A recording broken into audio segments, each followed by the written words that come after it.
distrează toată ziua. Ai obosit? Cred că o distra când făceai așa, sus, jos. Așa-i? Mai vrea să-i faci oare?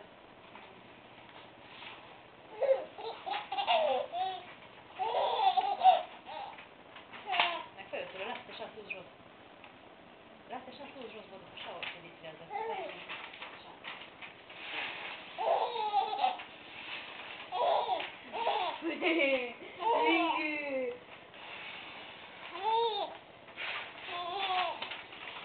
Ce distractiv îi se pare, vezi? Mai fă. Hai că de-abia faci genuflexiuni. Fă mai repede să vedem.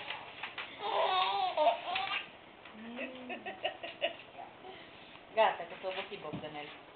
Uite-te la tata.